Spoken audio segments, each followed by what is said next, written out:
Antes de ter o nome mudado pelo próprio Deus, Abraão ainda era chamado de Abrão. Ao ser escolhido, ele recebe uma promessa de terra e descendência.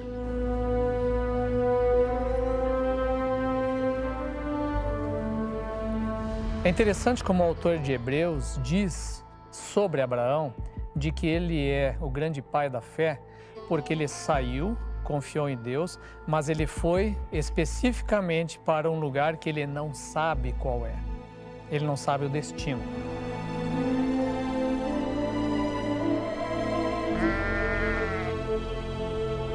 Deus nem dá o CEP, nem dá o endereço exato de como é que ele vai de olhos fechados.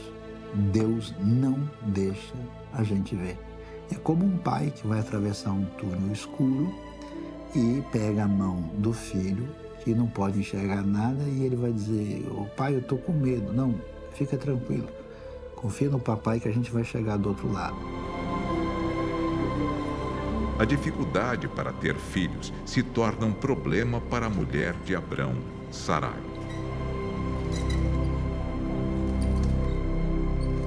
Ele está sem possibilidade de ver o filho da promessa, ele está sem nenhum sinal da bênção de Deus.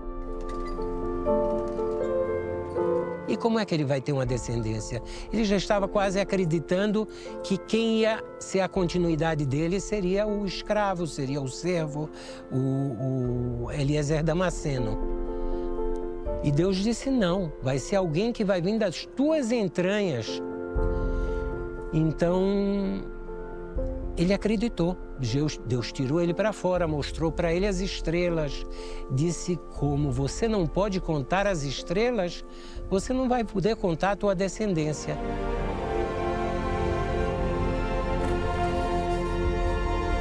A esposa então estimula o marido a ter um filho com a serva da família, Agar. Esse filho também seria contado como herdeiro da casa. Mas, se ele quisesse considerar ela como escrava, ela seria então a principal das escravas. E é exatamente isso que acontece na dinâmica de Abraão. Porque Abraão, quando ele toma a serva se considera no mesmo nível, no mesmo patamar que Sara. Grávida, Agar sai para o deserto. O errado foi que a serva reagiu com orgulho e a Sara expulsou a serva. Tanto é que Deus vai amparar essa Agar no deserto e vai prometer para ela que o seu filho também vai ser uma grande nação. Então Deus amparou Agar também. Mas então ela retorna, né? Porque Deus fala com ela, ela retorna, ele tem o filho e esse filho então se torna ali o filho principal até então o nascimento de Isaac. Mas Ismael não fazia parte da promessa de Deus.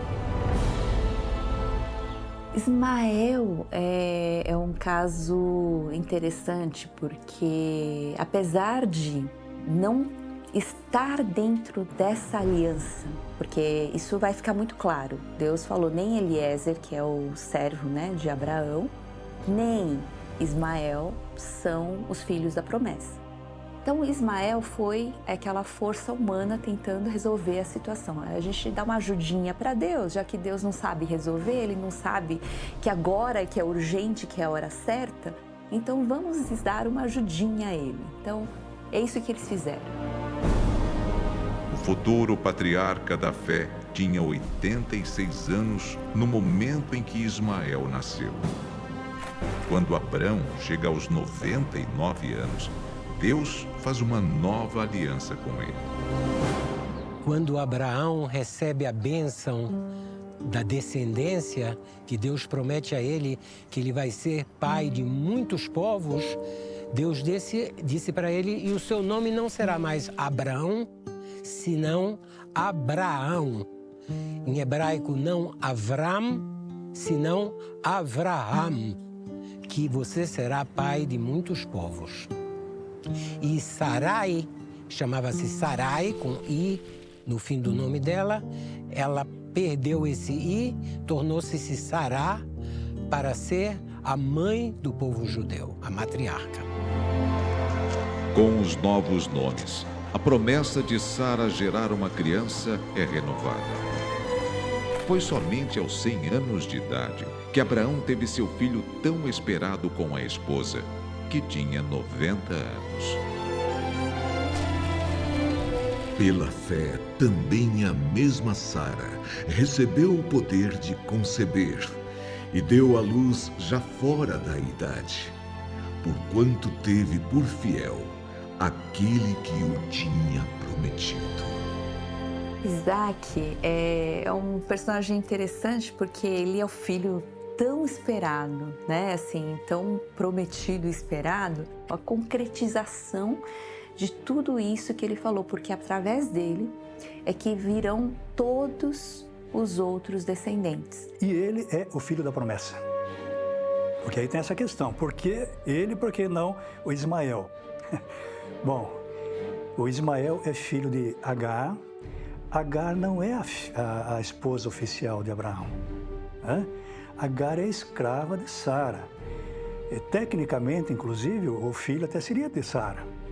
Porque quando ela diz assim, vou dar a minha escrava a Abraão, para que eu possa, através dela, dar filhos ao Abraão.